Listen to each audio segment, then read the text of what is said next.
एक मोठी बातमी आहे। वैष्णवी मृत्यू प्रकरणामध्ये एक धक्कादायक ट्विस्ट समोर येतोय। पोलिसांच्या रिमांड कॉपीमध्ये वैष्णवीच्या हत्येचा संशय व्यक्त करण्यात आलाय। जखमांचं वर्णन पाहता हत्यारांनी मारल्याचा अंदाज आहे। शशांकनं प्लास्टिकच्या पाईपनं मारल्याची माहिती यातनं समोर येते।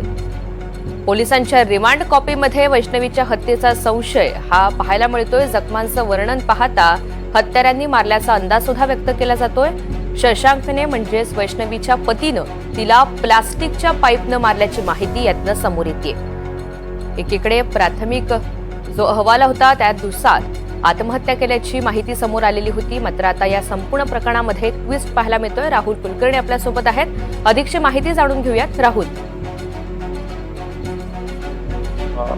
आनंद कसपटे यांनी तक्रार दाखल केली तेव्हा त्यांचं म्हणणं होतं आणि आपण सुद्धा तो पोस्टमॉर्टमचा रिपोर्ट सांगितला होता की ज्याच्यामध्ये स्पष्टपणे दिसत होतं की किमान 19 ते 20 जखमा आहेत।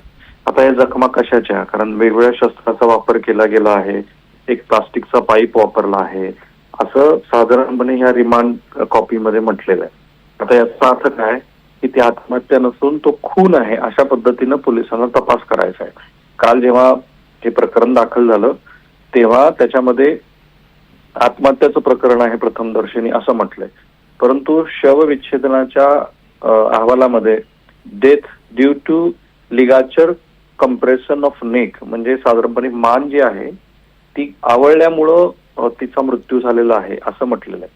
आणि पुढे म्हटलंय की with evidence of multiple blunt injuries over body viscera and articles preserve for chemical analysis. हे 3 शब्द फार महत्वाचे आहेत की गळा आवळण्याची शक्यता, त्यानंतर शरीरावरती अनेक जखमा आणि जो व्हिसेरा आहे त्याचा आता अहवाल यायला बराच काळ लागतो, काही केसमध्ये 6 महिने पण लागतात।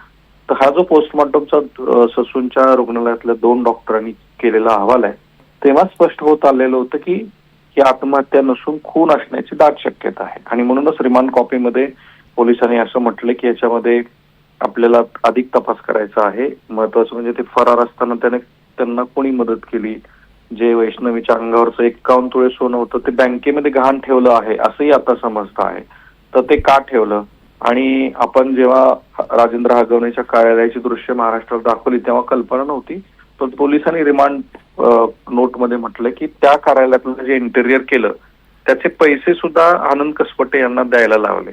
आता हे सगळ्या गोष्टी पोलिसांनी न्यायालयासमोर आणल्यात आणि त्याच्यात आता बऱ्याच गोष्टीचे तपशील जसे जसे बाहेर येतात तसं तसं हे प्रकरण आत्महत्याचं की कोणाचं ह्याबद्दलच्या माहिती आणि संदर्भ बाहेर यायला लागलेत।